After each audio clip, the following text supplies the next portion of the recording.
So, with that, let's go to the book and start with the preface.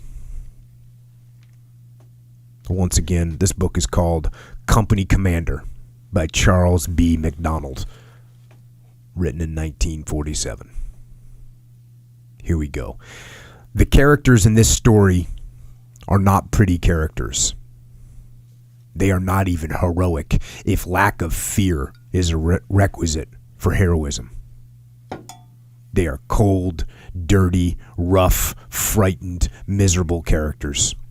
GIs, Johnny Doughboys, dog faces, foot sloggers, poor bloody infantry, or, as they like to call themselves, combat infantrymen. But they win wars. They are men from companies I and G, 23rd Infantry, but they might as well be men from companies A and K, 16th Infantry, or they might be men from companies C and E, 254th Infantry.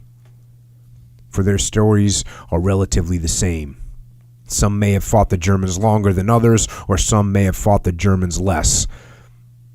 For all, it was an eternity.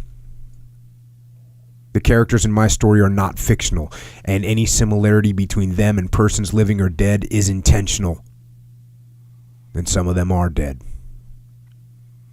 This is a personal story, an authentic story, and to make a story of war authentic, you must see a war. Not a hasty taste of war, but the dread, gnawing daily diet of war, the horrors and fears that are at first blunt testimony that you are a novice, and then later become so much a part of you that only another veteran, through some sixth sense, may know that those same horrors and fears are yet there. I was an officer in the war, a captain and company commander of companies I and G. And because I was a captain, my lot was easier sometimes than that of Joe Private and Joe First Class and Joe Sergeant and even Joe Lieutenant.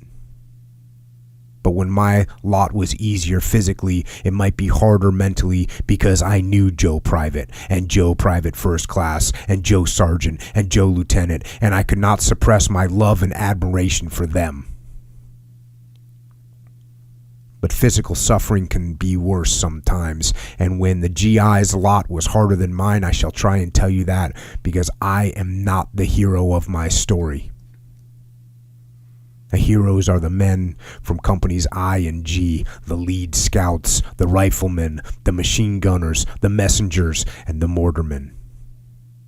Companies I and G are called rifle companies in the Army, and when you call a company a rifle company, you are speaking of the men who actually fight wars. I did not fight the Germans as long as some of the characters in my story. Some of them had been meeting the enemy since D+1, June 7th, 1944, when I joined them in September as a replacement company commander. They had completed the capture of a stubborn enemy garrison at Brest, France, the day before I joined them. They rested in an open field on the Brittany Peninsula for 5 days, and then they took a train ride on a French freight cars across France to meet the Germans again. So there's the preface.